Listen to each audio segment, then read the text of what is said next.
யோவான் 11 அதிகாரம். மரியாளும் அவள் சகோதரியாகிய மார்த்தாளும் இருந்த பெத்தானியா கிராமத்தில் உள்ளவனாகிய லாசரு என்னும் ஒருவன் வியாதிப்பட்டிருந்தான்.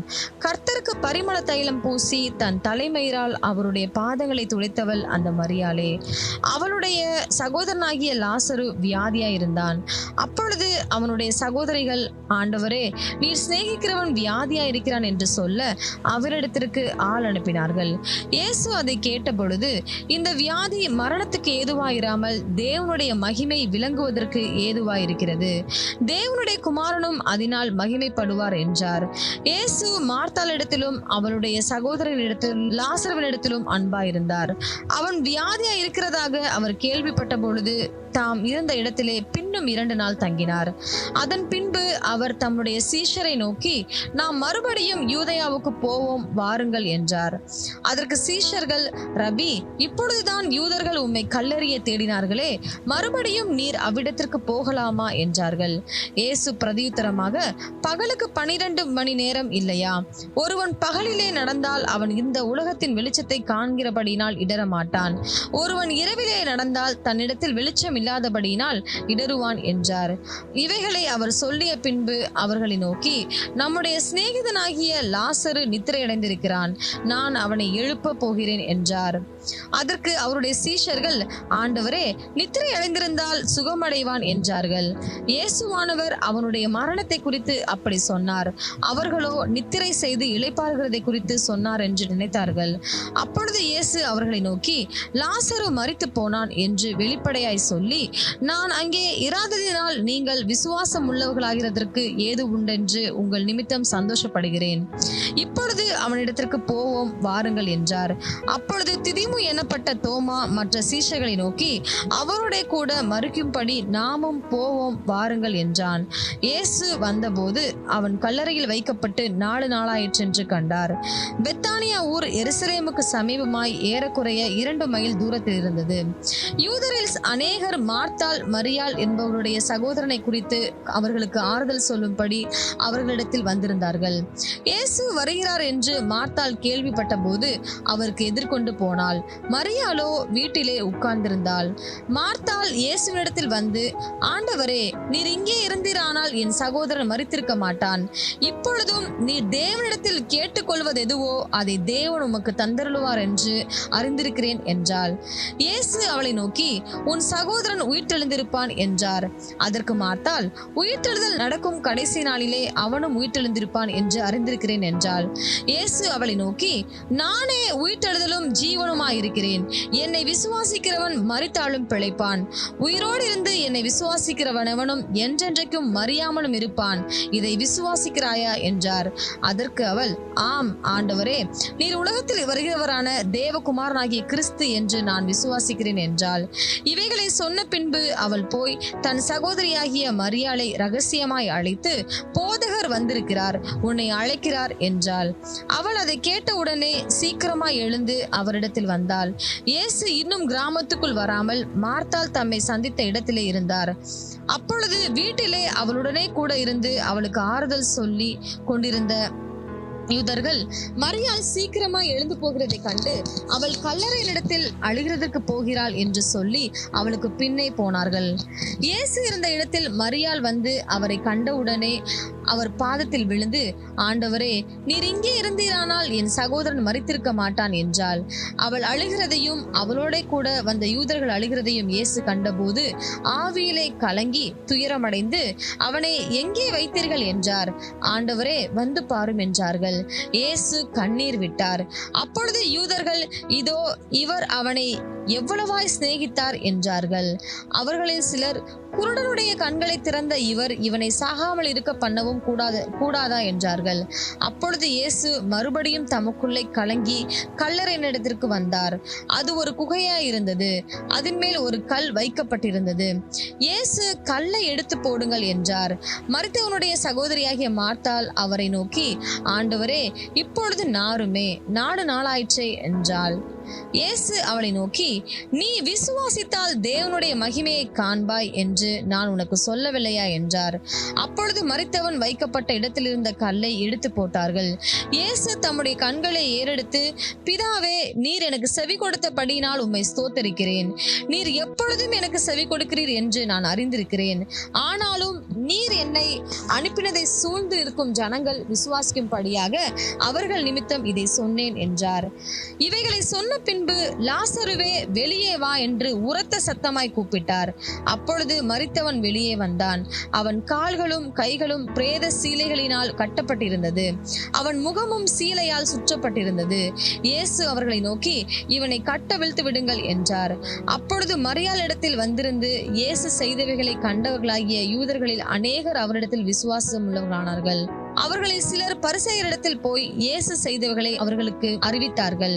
அப்பொழுது பிரதான ஆசாரியரும் பரிசேயரும் ஆலோசனை சங்கத்தை கூடி வரச் செய்து, நாம் என்ன செய்கிறது? இந்த மனுஷன் அநேக அற்புதங்களை செய்கிறானே.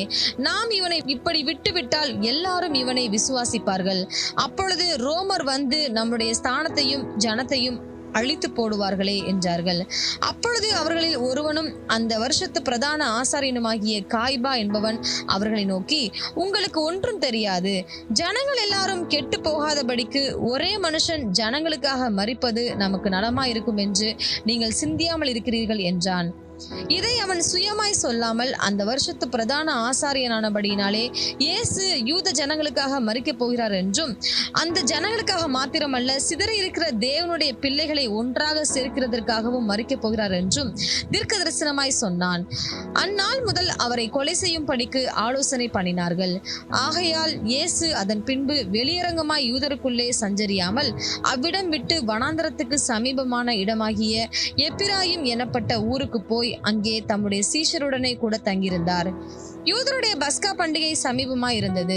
அதற்கு முன்னே அநேகர் தங்களை சுத்திகரித்துக் கொள்ளும் பொருட்டு நாட்டில் இருந்து எருசலேமுக்கு போனார்கள். அங்கே அவர்கள் இயேசுவை தேடிக்கொண்டு தேவாலயத்தில் நிற்கையில் ஒருவரை ஒருவர் நோக்கி, உங்களுக்கு எப்படி தோன்றுகிறது, அவர் பண்டிகைக்கு வர மாட்டாரோ என்று பேசிக் கொண்டார்கள். பிரதான ஆசாரியரும் பரிசேயரும் அவரை பிடிக்கும்படி யோசித்து, அவர் இருக்கிற இடத்தை எவனாவது அறிந்திருந்தால் அதை அறிவிக்க வேண்டும் என்று கட்டளையிட்டிருந்தார்கள். யோவான் 12ஆம் அதிகாரம். பஸ்கா பண்டிகை வர 6 நாளைக்கு முன்னே இயேசு தாம் மரணத்திலிருந்து எழுப்பின லாசர் இருந்த பெத்தானியாவுக்கு வந்தார். அங்கே அவருக்கு ராவிருந்து பண்ணினார்கள். மார்த்தாள் பணிவிடை செய்தாள். லாசருவும் அவருடனே கூட பந்தியிருந்தவர்களில் ஒருவனாயிருந்தான். அப்பொழுது மரியாள் விலையேற பெற்ற களங்கமில்லாத நளதம் என்னும் தைலத்தில் ஒரு ராத்தல் கொண்டு வந்து அதை இயேசுவின் பாதங்களில் பூசி தன் தலைமயிரால் அவருடைய பாதங்களை துடைத்தாள். அந்த வீடு முழுவதும் தைலத்தின் பரிமளத்தினால் நிறைந்தது. அப்பொழுது அவருடைய சீஷரில் ஒருவனும் அவரை காட்டிக் கொடுக்க போகிறவனுமாகிய சீமோனுடைய குமாரனான யூதாஸ்காரியோத்து, இந்த தைலத்தை 300 பணத்துக்கு விற்று தரித்திரருக்கு கொடாமல் போனதென்ன என்றான். அவன் தரித்திரரை குறித்து கவலைப்பட்டு இப்படி சொல்லாமல், அவன் திருடனானபடியினாலும் பணப்பையை வைத்து கொண்டு அதிலே போடப்பட்டதை சுமக்கிறவனானபடினாலும் இப்படி சொன்னான். அப்பொழுது இயேசு, இவளை விட்டுவிடு, என்னை அடக்கம் பண்ணும் நாளுக்காக இதை வைத்திருந்தால் தரித்திரர் எப்பொழுதும் உங்களிடத்தில் இருக்கிறார்கள், நான் எப்பொழுதும் உங்களிடத்தில் இரேன் என்றார். அப்பொழுது யூதரில் திரளான ஜனங்கள் அவர் அங்கே இருக்கிறதை அறிந்து இயேசுவின் நிமித்தமாக மாத்திரமல்ல, அவர் மரித்தோரிலிருந்து எழுப்பின லாசருவை காணும்படியாகவும் வந்தார்கள். லாசருவின் நிமித்தமாக யூதர்களில் அநேகர் போய் இயேசுவினிடத்தில் விசுவாசம் வைத்தபடியால் பிரதான ஆசாரியர்கள் லாசருவையும் கொலை செய்ய ஆலோசனை பண்ணினார்கள். மறுநாளிலே இயேசு எருசலேமுக்கு வருகிறார் என்று பண்டிகைக்கு வந்த திரளான ஜனங்கள் கேள்விப்பட்டு குருத்தோலைகளை பிடித்து கொண்டு அவருக்கு எதிர்கொண்டு போகும்படி புறப்பட்டு, ஓசன்னா, கர்த்தருடைய நாமத்தினாலே வருகிற இஸ்ரவேலின் ராஜா ஸ்தோத்தரிக்கப்பட்டவர் என்று ஆர்ப்பரித்தார்கள். அல்லாமலும், சீயோன் குமாரத்தியே, பயப்படாதே, உன் ராஜா கழுதை குட்டியின் மேல் ஏறி வருகிறார் என்று எழுதியிருக்கிற பிரகாரமாக இயேசு ஒரு கழுதை குட்டியை கண்டு அதன் மேல் ஏறி போனார். இவைகளை அவருடைய சீஷர்கள் துவக்கத்திலே அறியவில்லை. இயேசு மகிமை அடைந்த பின்பு இப்படி அவரை குறித்து எழுதியிருக்கிறதையும் தாங்கள் இப்படி அவருக்கு செய்ததையும் நினைவு கூர்ந்தார்கள். அன்றியும் அவருடனே கூட இருந்த ஜனங்கள் அவர் லாசருவை கல்லறையிலிருந்து வெளியே வரவழைத்து அவனை உயிரோடு எழுப்பினார் என்று சாட்சி கொடுத்தார்கள். அப்படிப்பட்ட அற்புதத்தை அவர் செய்தார் என்று ஜனங்கள் கேள்விப்பட்டதினால் அவர்கள் அவருக்கு எதிர்கொண்டு போனார்கள். அப்பொழுது பரிசேயர் ஒருவரையொருவர் நோக்கி, நீங்கள் செய்கிறதெல்லாம் வீணென்று அறிகிறதில்லையா? இதோ உலகமே அவனுக்கு பின் சென்று போயிற்றே என்றார்கள். பண்டிகையில் ஆராதனை செய்ய வந்தவர்களில் சில கிரேக்கர் இருந்தார்கள். அவர்கள் கலிலேயா நாட்டு பெத்சாய்தா ஊரானாகிய பிலிப்புவின் இடத்தில் வந்து, ஐயா, இயேசுவை காண விரும்புகிறோம் என்று அவனை கேட்டுக்கொண்டார்கள். பிலிப்பு வந்து அதை அந்திரேயாவுக்கு அறிவித்தான். பின்பு அந்திரேயாவும் பிலிப்புவும் அதை இயேசுவுக்கு அறிவித்தார்கள். அப்பொழுது இயேசு அவர்களை நோக்கி, மனுஷகுமாரன் மகிமைப்படும்படியான வேலை வந்தது.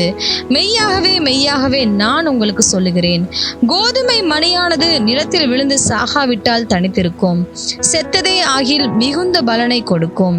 தன் ஜீவனை சிநேகிக்கிறவன் அதை இழந்து போவான். இந்த உலகத்தில் தன் ஜீவனை வெறுக்கிறவனோ அதை நித்திய ஜீவ காலமாய் காத்து கொள்ளுவான். ஒருவன் எனக்கு ஊழியம் செய்கிறவனானால் என்னை பின்பற்ற கடவன். நான் எங்கே இருக்கிறேனோ அங்கே என் ஊழியக்காரனும் இருப்பான். ஒருவன் எனக்கு ஊழியம் செய்தால் அவனை பிதாவானவர் கனம் பண்ணுவார். இப்பொழுது என் ஆத்துமா கலங்குகிறது. நான் என்ன சொல்லுவேன்? பிதாவே, இந்த வேலை நின்று என்னை ரட்சியும் என்று சொல்வேனோ? ஆகிலும் இதற்காகவே இந்த வேலைக்குள் வந்தேன். பிதாவே, உமது நாமத்தை மகிமைப்படுத்தும் என்றார். அப்பொழுது மகிமைப்படுத்தினேன், இன்னமும் மகிமைப்படுத்துவேன் என்கிற சத்தம் வானத்திலிருந்து உண்டாயிற்று. அங்கே நின்று கொண்டிருந்து அதை கேட்ட ஜனங்கள் இடிமுழக்கம் உண்டாயிற்று என்றார்கள். வேறு சிலர் தேவதூதன் அவருடனே பேசினான் என்றார்கள். இயேசு அவர்களை நோக்கி, இந்த சத்தம் என் நிமித்தம் உண்டாகாமல் உங்கள் நிமித்தமே உண்டாயிற்று. இப்பொழுதே இந்த உலகத்துக்கு நியாய தீர்ப்பு உண்டாகிறது. இப்பொழுதே இந்த உலகத்தின் அதிபதி புறம்பாக தள்ளப்படுவான். நான் பூமியிலிருந்து உயர்த்தப்பட்டிருக்கும் போது எல்லாரையும் என்னிடத்தில் இழுத்துக் கொள்ளுவேன் என்றார். தாம் என்ன விதமான மரணமாய் மரிக்கப் போகிறார் என்பதை குறிக்கும்படி இப்படி சொன்னார். ஜனங்கள் அவரை நோக்கி, கிறிஸ்து என்றென்றைக்கும் இருக்கிறார் என்று வேதத்தில் சொல்லியதை நாங்கள் கேட்டிருக்கிறோம். அப்படி இருக்க மனுஷகுமாரன் உயர்த்தப்பட வேண்டியதென்று எப்படி சொல்லுகிறீர்? இந்த மனுஷகுமாரன் யார் என்றார்கள். அதற்கு இயேசு, இன்னும் கொஞ்ச காலம் ஒளி உங்களிடத்தில் இருக்கும். இருளில் நீங்கள் அகப்படாதபடிக்கு ஒளி உங்களோடு இருக்கையில் நடவுங்கள். இருளில் நடக்கிறவன் தான் போகிற இடம் இன்னதென்று அறியான். ஒளி உங்களோடு இருக்கையில் நீங்கள் ஒளியின் பிள்ளைகளாகும் படிக்கு ஒளியினிடத்தில் விசுவாசமாயிருங்கள் என்றார். இவைகளை இயேசு சொல்லி அவர்களை விட்டு மறைந்தார். அவர் இத்தனை அற்புதங்களை அவர்களுக்கு முன்பாக செய்திருந்தும் அவர்கள் அவரை விசுவாசிக்கவில்லை. கர்த்தாவே, எங்கள் மூலமாய் கேள்விப்பட்டதை விசுவாசித்தவன் யார்? கர்த்தருடைய புயம் யாருக்கு வெளிப்பட்டது என்று ஏசாயா தீர்க்கதரிசி சொன்ன வசனம் நிறைவேறும்படி இப்படி நடந்தது. ஆகையால் அவர்கள் விசுவாசிக்க மாட்டாமல் போனார்கள். ஏனெனில் ஏசாயா பின்னும் அவர்கள் கண்களினால் காணாமலும் இருதயத்தினால் உணராமலும் குணப்படாமலும் இருக்கும் படிக்கும், நான் அவர்களை ஆரோக்கியமாக்காமல் இருக்கும் படிக்கும் அவர்களுடைய கண்கள் அவர் குருடாக்கி அவர்கள் இருதயத்தை கடினமாக்கினார் என்றான். ஏசாயா அவருடைய மகிமையை கண்டு அவரை குறித்து பேசுகிற போது இவைகளை சொன்னான். ஆகிலும் அதிகாரிகளிலும் அநேகர் அவரிடத்தில் விசுவாசம் வைத்தார்கள். அப்படி இருந்தும் ஜெப ஆலயத்துக்கு புறம்பாக்கப்படாதபடி பரிசேயர் நிமித்தம் அதை அறிக்கை பண்ணாதிருந்தார்கள். அவர்கள் தேவனால் வருகிற மகிமையிலும் மனுஷரால் வருகிற மகிமையை அதிகமாய் விரும்பினார்கள். அப்பொழுது இயேசு சத்தமிட்டு, என்னிடத்தில் விசுவாசமாய் இருக்கிறவன் என்னிடத்தில் அல்ல, என்னை அனுப்பினவரிடத்தில் விசுவாசமாய் இருக்கிறான். என்னை காண்கிறவன் என்னை அனுப்பினவரை காண்கிறான். என்னிடத்தில் விசுவாசமாய் இருக்கிறவன் அவனும் இருளில் இராதபடிக்கு நான் உலகத்தில் ஒளியாக வந்தேன். ஒருவனின் வார்த்தைகளை கேட்டும் விசுவாசியாமற் போனால் அவனை நான் நியாயம் தீர்ப்பதில்லை. நான் உலகத்தை நியாயம் தீர்க்க வராமல் உலகத்தை ரட்சிக்க வந்தேன். என்னை தள்ளி என் வார்த்தைகளை ஏற்றுக்கொள்ளாதவனை நியாயம் தீர்க்கிறதொன்று இருக்கிறது. நான் சொன்ன வசனமே அவனை கடைசி நாளில் நியாயம் தீர்க்கும்.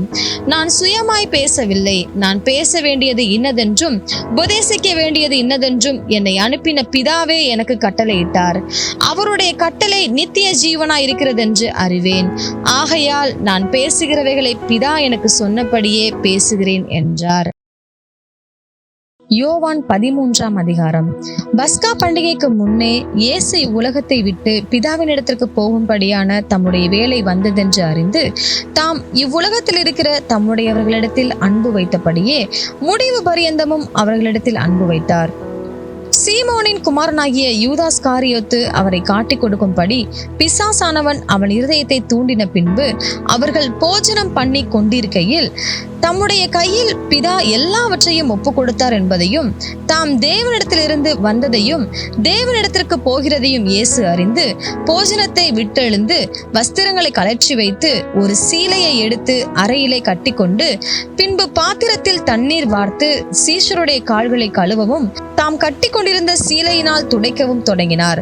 அவர் சீமோன் பேதுருவினிடத்தில் வந்தபோது அவன் அவரை நோக்கி, ஆண்டவரே, நீர் என் கால்களை கழுவலாமா என்றான். இயேசு அவனுக்கு பிரதியுத்தரமாக, நான் செய்கிறது இன்னதென்று இப்பொழுது நீ அறியாய், இனிமேல் அறிவாய் என்றார். பேதுரு அவரை நோக்கி, நீர் ஒரு காலம் என் கால்களை கழுவப்படாது என்றான். இயேசு அவனுக்கு பிரதியுத்தரமாக, நான் உன்னை கழுவாவிட்டால் என்னிடத்தில் உனக்கு பங்கில்லை என்றார். அதற்கு சீமோன் பேதுரு, ஆண்டவரே, என் கால்களை மாத்திரமல்ல என் கைகளையும் என் தலையையும் கூட கழுவ வேண்டும் என்றான்.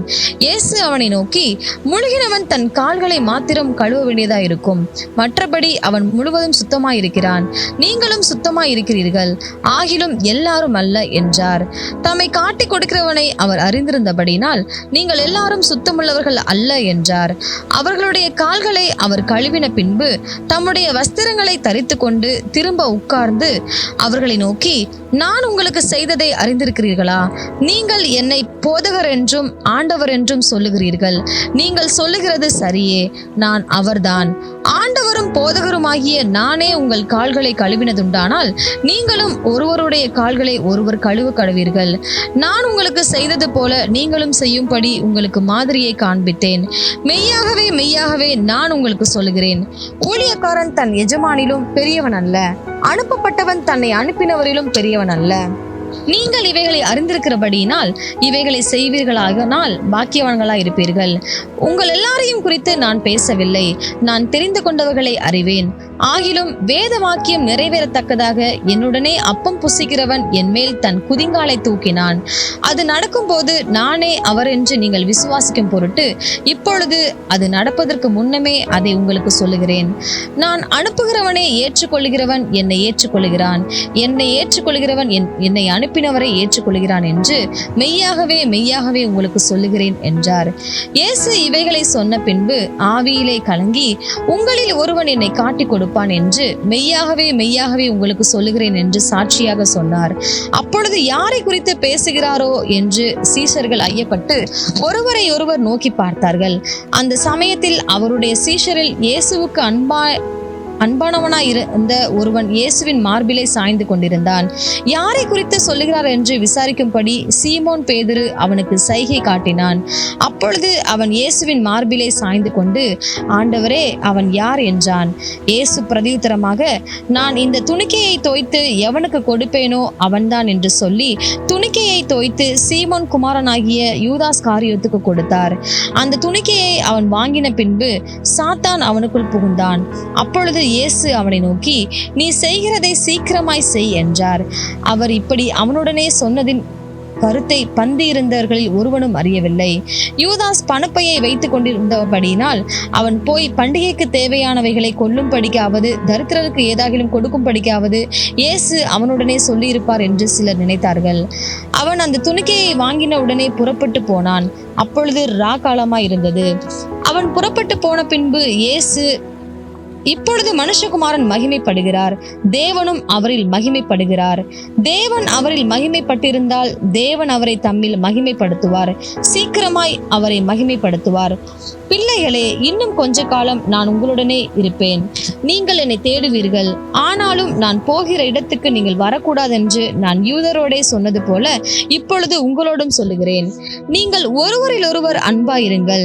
நான் உங்களில் அன்பாயிருந்தது போல நீங்களும் ஒருவரில் ஒருவர் அன்பாயிருங்கள் என்கிற புதிதான கட்டளையை உங்களுக்கு கொடுக்கிறேன்.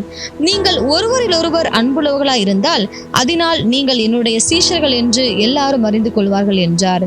சீமோன் பேதுரு அவரை நோக்கி, ஆண்டவரே, நீர் எங்கே போகிறீர் என்றான்.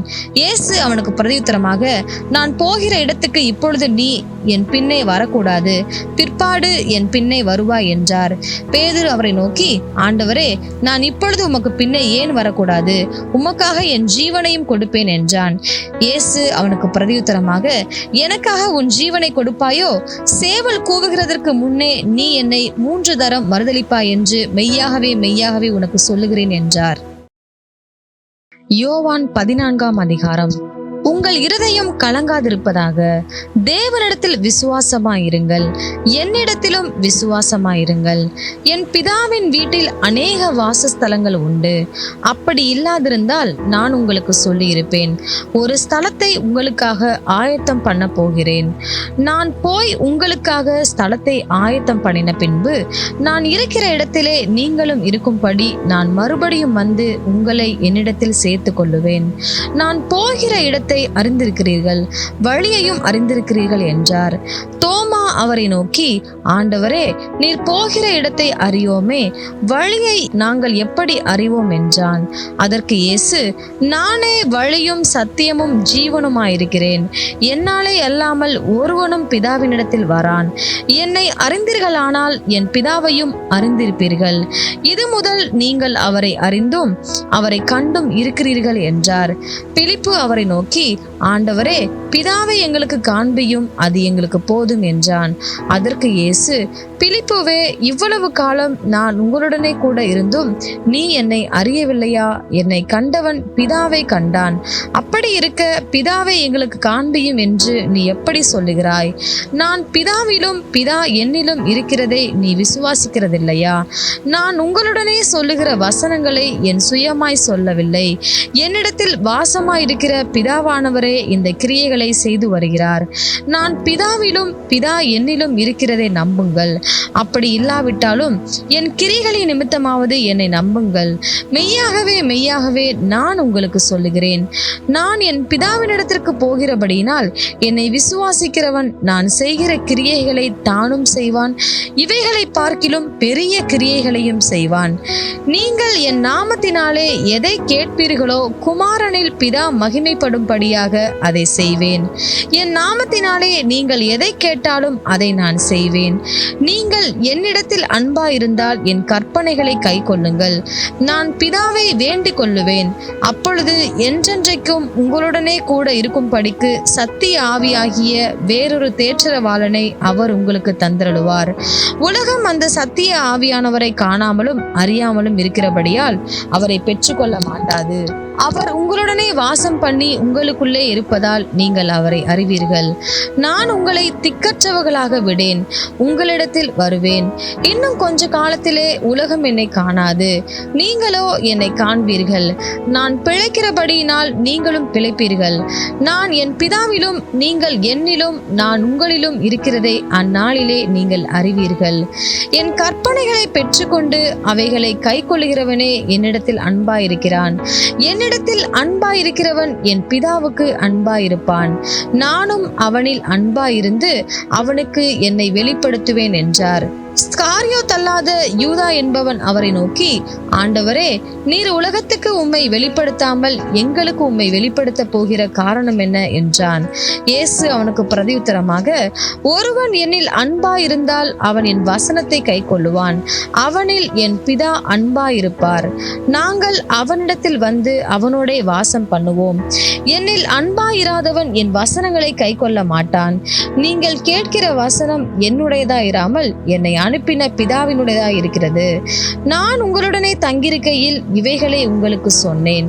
என் நாமத்தினாலே பிதா அனுப்ப போகிற பரிசுத்த ஆவியாகிய தேற்றரவாளனே எல்லாவற்றையும் உங்களுக்கு போதித்து நான் உங்களுக்கு சொன்ன எல்லாவற்றையும் உங்களுக்கு நினைப்பூட்டுவார். சமாதானத்தை உங்களுக்கு வைத்து போகிறேன், என்னுடைய சமாதானத்தையே உங்களுக்கு கொடுக்கிறேன். உலகம் கொடுக்கிற பிரகாரமாக நான் உங்களுக்கு கொடுக்கிறதில்லை. உங்கள் இருதயம் கலங்காமலும் பயப்படாமலும் இருப்பதாக. நான் போவேன் என்றும் திரும்பி உங்களிடத்தில் வருவேன் என்றும் நான் உங்களுடனே சொன்னதை கேட்டீர்களே. நீங்கள் என்னில் அன்புள்ளவர்களாயிருந்தால் பிதாவினிடத்திற்கு போகிறேன் என்று நான் சொன்னதை குறித்து சந்தோஷப்படுவீர்கள். ஏனெனில் என் பிதா என்னிலும் பெரியவராயிருக்கிறார். இது நடக்கும்போது நீங்கள் விசுவாசிக்கும்படியாக நடப்பதற்கு முன்னமே இதை உங்களுக்கு சொன்னேன். இனி நான் உங்களுடனே அதிகமாய் பேசுவதில்லை. இந்த உலகத்தின் அதிபதி வருகிறான். அவனுக்கு என்னிடத்தில் ஒன்றுமில்லை. நான் பிதாவில் அன்பாயிருக்கிறேன் என்றும் பிதா எனக்கு கட்டளையிட்டபடியே செய்கிறேன் என்றும் உலகம் அறியும்படிக்கு இப்படி நடக்கும். எழுந்திருங்கள், இவ்விடம் விட்டு போவோம் வாருங்கள் என்றார்.